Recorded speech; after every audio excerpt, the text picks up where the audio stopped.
We're here at Eastern Michigan University in Ypsilanti, talking today with Roy Wilbanks. We are about to come upon the 25th anniversary of Eaglecrest Golf Club here in Ypsilanti and the resort. Roy, you are getting ready to have a great honor bestowed on you. When you heard about this, Roy, just give me what your first thoughts were when you found out that they were going to do this for you. Well, I think obviously working in the public sector like I have for so many years, you realize that things like this happen just once in a while. So it was obviously an elation that I felt. It was an exhilaration. In some ways I felt that it was a reward for the whole body of work that I had done during my time at Eastern Michigan University. And as I said, I think in the public sector, this may be the greatest honor that you can give to someone who works in the public sector by naming a facility after them. Absolutely, absolutely. Roy, take us back. Let's have a little history lesson on Eaglecrest Golf Club. When the vision of yours came about, what you did to get it started. Maybe talk about some of the players that were involved in helping you get this off the ground. Well, the vision kind of came, as a matter of fact, with we had a float boat out here in Ford Lake with my friend Gary Owen and George Bodette. And we were on there and looking at this piece of property, which was all wooded area at the time with the elevations, and thinking that would be a real nice golf course. This was in the very early 80s. So, you know, you kind of talk about something and it kind of goes away with you. Then in 1983, I became employed at Eastern Michigan University under President John Porter, and he wanted to build a golf course around, a 9-hole golf course around the stadium, much to like Bowling Greens is. And so I was working on him to get him to have a little broader vision, if you will, about what we could do here. Secondly, we had a very successful contract learning program in our College of Technology. And we were doing a lot of contract learning with corporations and industry, and we needed a home for that. So that's how we got to the Corporate Education Center. So those two things kind of came together as one piece: a quality golf course with a conference center and building a first-rate hotel. We were really interested in creating a vision, if you will, for Eastern Michigan University as well as the Ypsilanti community that could create a dramatic impact on the way people felt about the university as well as the community. And I think the history is, or you know, the future will judge, has this been successful in doing that. You know, my feeling after 25 years and working on it for over 30 years, I think we've done that. I think people come here and they're amazed, they're impressed. It's really important what we think, but also we have gotten rave ratings. There was just an article in one of the golfing magazines about the best university courses in the country. And while we were not in the top 10, we were rated number 14, and they called us the best resort in southeastern Michigan. So those kind of accolades coming from external people, I think, is more of a validation of what we've done here. Sometimes we tend to shoot ourselves in the foot locally. Well, I had a chance about 2 weeks ago to go to North Carolina and talk with Bill Shelton, who is my father, but is also President Emeritus of Eastern Michigan University, the 18th. At 1989, the year Eaglecrest opened, and we got on the phone with Jim Applegate, and we're talking to Jim a little bit about his involvement in the course and whatever. And he said from time to time there were a few challenges, and he thought from time to time it was going to be a coin flip whether this really ever got off the ground. What do you remember about those challenges? What were some things that got in the way or just became hurdles for you as you tried to put this project together? Well, in higher education, I think it's very difficult to try to do anything that goes outside of the mission of the university, which, as you know, is instruction and research. So when you get to do something that's kind of entrepreneurial and you're trying to create something that is a broader impact than what goes on the campus, it's very difficult. But some of the challenges were, and you mentioned Jim Applegate and your dad. Of course, your dad was here when we opened in '89. But Applegate did a rendering, much of this nature here, when we went on a alumni trip down. President Porter and I went down to Florida, and Jim Applegate hosted an event for alums in that area. And at that time is when we laid out the first blueprint of what Eaglecrest could be. That was a big challenge. The second challenge was, I think, very difficult challenge, is we wanted a signature name on the golf course. And Gary Player and Jim Applegate were forging a relationship. So Gary Player agreed to come in and make some changes to the golf course and put his signature on the golf course. Well, once again, in higher education, you never know what's going to come next. But if you recall, it was the same time that the United Nations had passed a resolution to not do business with South Africa because of apartheid in South Africa. So some of our more liberal students on campus began to demonstrate against having Gary Player's name on this course.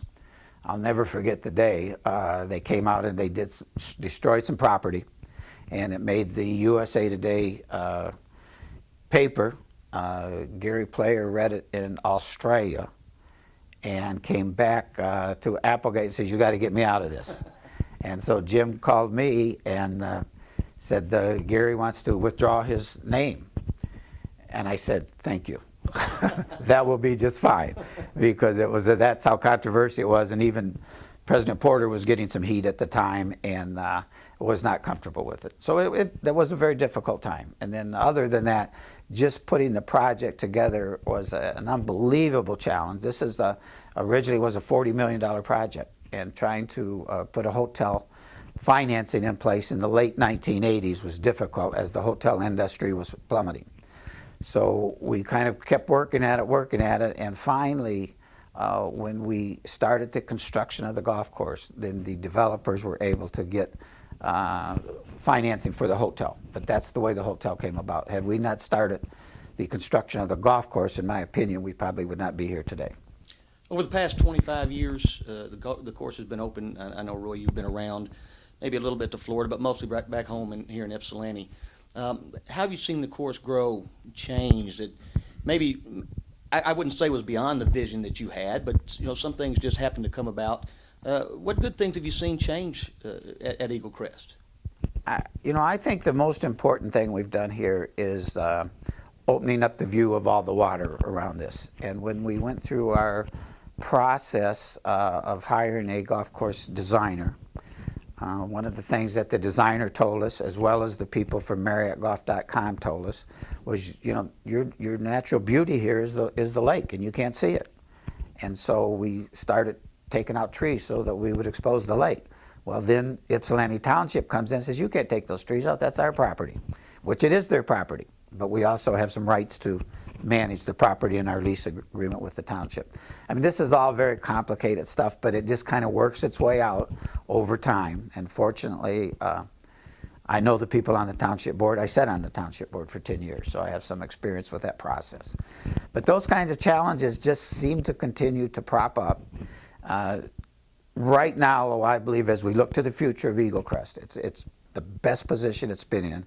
We have great partners in the hotel. We have our goals aligned, our strategies are aligned, and we both can make a operation. In the hotel's case, they'll make a little money. The university's case, we want to have a first-rate project that is self-supporting and doesn't get any revenue sources from the university.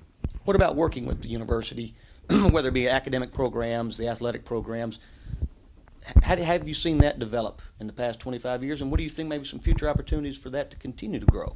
Well, I think probably the most significant thing in working with the university is, of course, this is the home to the men's and women's golf team, which is from talking to the golf coaches, this really gives them a leg up in their recruiting process to bring great talent here.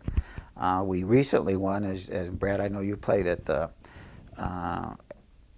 Kent down there, but we won 2 MAC championships back to back. I don't know if you're aware of that. Well, yes, unfortunately I am, yes. So it has been a real boom for both our men's and women's teams. I usually rate it between 75 and 100 in the country. So once again, for a school like Eastern, that's a great progress. We also have physical education classes here, so the students are able to come out and learn about golf from instructors at the university. I think when we look to the future, one of the things that I would like to see us do is to create a better linkage between our hospitality management program at the university and this project out here. So that's an opportunity for us. The other opportunity that I keep pushing, I don't know if I'll be here or not, Jack, when they finally get this one, but I really think this would be an ideal spot to have what I call a Big MAC tournament. 5 teams from the Big Ten, 5 teams from the MAC, have men's and women's, put them up at the hotel, get McDonald's to sponsor it, and I think we could hit a home run with that. So that's something that I keep talking to the golf coaches about. Maybe the new people now that are in charge of this place will see that happen. Well, we're getting ready to have the dedication this week. Have you had a chance to sit down yet and prepare your remarks and give some thought to what you're going to say? I have not. I have not. But I will in the next few days. I look at this as an honor, and it's a big deal to me, and I think mostly a big deal for my family. We live in Ypsilanti. I have 4 brothers, 2 sisters, mother and father. So, we're a big family, and we've all lived in Ypsilanti. We all went to Ypsilanti High School, and we have a great commitment to the community. And so I am very proud for myself and my daughter and my grandkids. But I think for my family, the Wilbanks family, and the time and commitment that we put into Ypsilanti, this will be a big deal. Well, I did have a chance, as I said, in North Carolina about 2 weeks to go down and speak with Dad, Bill Shelton, the president that was here at the time. And he had some special words he wanted to say to you that I captured on video. Well, Dad, it's been a pleasure actually to be the lead interviewer when usually we do shows together. You are the lead interviewer. But the way I'd like to end the show today, as opposed to just signing off, I'd like for you to say a couple of personal words to Roy as he celebrates this dedication of the clubhouse to him, the 25 years that Eaglecrest has been open, and what you feel it has meant to you during your presidency, what you feel like it's meant to the community. A couple of personal words for Roy? Well, Roy, you may still have a few scars from the battles that you had to fight during that time, but I think that you probably can't even understand how much it has meant to the university and to the community of Ypsilanti that you were willing to take the leadership in this extraordinary activity, and what a difference it's made in that community and in that university. And I only can say to you that I am proud. I want to be honest with you, Roy. I probably would not have had the nerve or the courage or whatever it might be to launch such an ambitious project. You did. And this recognition is long overdue and well-deserved. Thank you for what your contributions have been to Eastern Michigan University and to the Ypsilanti community. Yeah, your dad and I, as you know, are good friends, and we've maintained contact since he left the university. I've been down to his place in East Carolina. He's been down to my place in Florida. We've played golf. Haven't done it in the last couple of years as we both get older, harder to travel. But a very good friend who provided great leadership at the university in a very tumultuous time, as Art would say. I think anyone who's been around Eastern was very difficult times. And Eastern is a tough job anyway, but your dad did a very good job of providing leadership at a very difficult time. Roy, there have only been 3 pros here, and in 1989, the gentleman that I knew very well, that obviously you knew very well, became very much part of this place, Tom Pendlebury, was here. Tell us a little bit about Tom, where he came from, what the selection process was, and what he did really to jumpstart this project at its very beginning. Yeah, Tom is a friend. He will be here Friday, playing Friday, and I'm looking forward to seeing him and chatting with him again. We got Tom Pendlebury through a national search. And he was director of recreation in the city of Reno, of which Reno had 2 golf courses, which was a direct report to his office. And so from that, he is a U of M grad from Windsor, Canada, played both hockey and golf at University of Michigan, and he kind of wanted to get back into the area. So he applied for the job and went through a pretty exhaustive interviewing process. As you can imagine, it was a pretty exciting job for PGA pros. But one of the things that won him over, he had some experience in the construction of golf courses. And Tom came during the construction phase. So he was out here every day with Mark Caverly, who was the contractor for the golf course, and making sure that they were following the specs and designs of the routing plan that Carl Litton had designed for us. So been here from the very start. I think he was with us close to 20 years. It is our great pleasure to be joined by Tom Pendlebury, better known to me as Boomer, from a number of years back at Eaglecrest Golf Resort. Honor for Roy is such a deserving thing because there's not enough accolades for what he has done for the community, for the Eastern Michigan University and for the area. His heart and soul is into every project, and as you can see, this is just one of them that he has been actually has his footprint on, and so I'm great to see it, and it's a great honor to be here. Roy, you said it was a $40 million project, and this is back in the mid-late 80s and the difficulty of financing. Talk a little bit about the funding process. I know that's not always easy in higher education and getting a project like this approved during those kind of times. Well, I always told President Porter that the vision was a hell of a lot easier to do than the funding. So the funding really came about. The hotel was about a $24 million project, and the golf course and the corporate education center was $14 million. And President Porter said, geez, that's a great idea, Roy, but we're not going to give you any money. So you got to put the money package together. So we started on putting the package together, and we were pretty successful. We were very fortunate in our legislators at the time. We had very powerful legislators, and certainly the main guy that helped us was Gary Owen. The first grant we got was from the Department of Natural Resources Trust Fund, which was for $1.2 million that actually bought the property. But you talk about challenge. The university wasn't eligible to get money from the Department of Natural Resource Trust Fund. So the township applied for the grant, got the money for the land, and then leased it to us 99 years for $1. So that's how that came about. But as we put the funding package together, I would just say this: we had much help out of the Speaker's office. We had federal money in here. We had an Urban Development Action Grant of $2 million, which was the largest award that year out of Congress for a non-urban project. And then we got some small cities block grant money. And then we had money from the big three: Ford Motor Company, General Motors, and Chrysler all donated money to this project. So it was a very creative financing project. The university did end up doing a $3 million bond that I'm happy to say is paid off now. So this is totally debt-free, this whole project out here to the university. So that kind of creative funding. And then funding for the hotel was difficult, and I traveled about anywhere the developers wanted me to state our case about what we were going to do at the university. And so eventually they were successful in funding the hotel. This now, I would have to say, this is the fourth owner of the hotel. And so we're still here. Roy, originally when the project was designed, if I remember, it was a Radisson Hotel, Radisson Resort project. It's now the Marriott, a very beautiful hotel with the conference center. How has that affected Eaglecrest and the relationship between the university and Marriott and the piece of property? Well, I think it's critical, and it's always difficult when you have two owners on such a small piece of property. But getting the Marriott in here was, I think, huge for the project. And Mass Mutual, who, as I indicated, was like the fourth owners of the hotel, and they had good contacts with the Marriott, so they brought the Marriott in.